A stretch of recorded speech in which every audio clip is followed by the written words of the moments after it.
And because at OFM, we don't want the stress of people being denied food and not enjoying the holidays because they think they can't have this or they can't have that or they can't drink alcohol.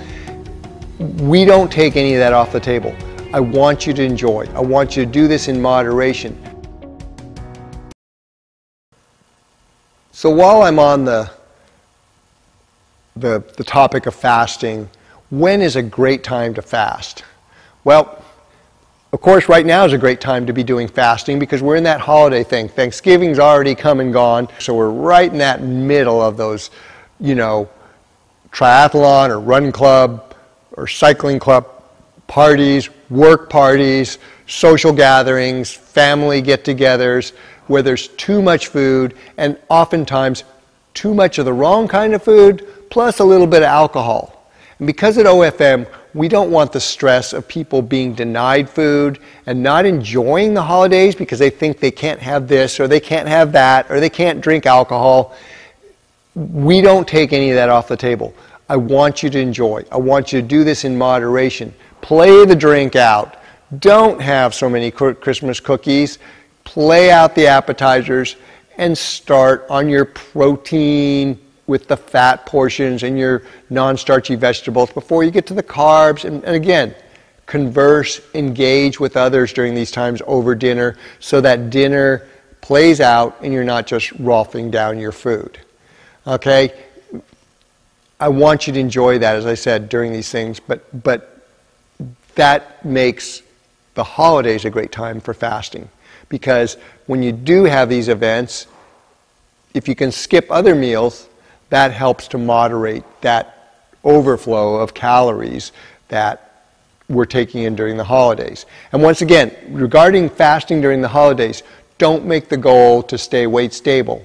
Make the goal to keep that weight within the striking distance, that 3, 5, 7 pounds, rather than try to keep from picking up 10, 15, 20 pounds, because it's the holidays. There's going to be situations, especially for social reasons, where food and drink choices aren't going to be optimal. I don't want you to stress because that's as big a problem as the bad food choices and the alcohol. And we need you to realize you're in winter, and the winter time signals to your body to put on a few extra pounds. And that's very tough to fight unless you move to Arizona and spend your winter down there, or Florida. Okay? So enjoy it because fasting during the holidays is a great time. Another great time, and we do this with a lot of athletes who are in season, is get them to start fasting immediately after their big endurance event. So if you have a half marathon or a marathon or an ultra or an Olympic triathlon or even a 70.3 or full triathlon or say a metric century or century bike ride, and you're going to be taking that following week on a no to low volume of exercise recovery, perfect time. Your body is physiologically ready to do intermittent fasting. We often put people through a hard reset after these events. So because of that, great time to do that. Another great time, naturally, is your off season, especially after you come off a big race. Again, you're combining that big race with going into your off season. You have time to play with it.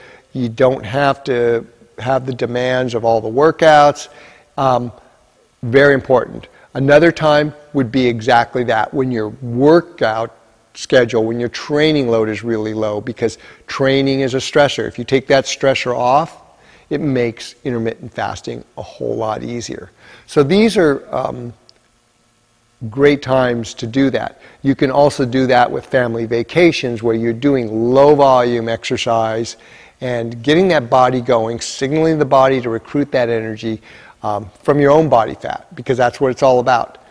These are all great times. So you've got the holidays, you've got post big endurance event, you've got the off season, you've got family holidays, you've got great windows throughout the year that you can start effective intermittent fasting.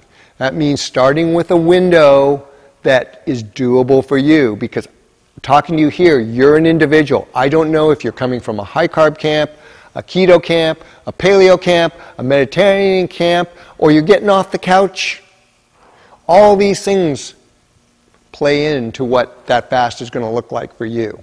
So the point is, you've got lots of opportunities, you've got lots of options, but you also have a lot of variables because you're an individual. I'm not going to lump you into a commodity and tell you, you do this many hours of fasting, you do that many hours of feeding, you keep your macros here, you count your calories there, and you get what I mean. You're not a number, you're not a calorie, you're an individual. And we're getting you back to burning fat as your fuel the way nature intended so that you can optimize your health and performance. Thank you.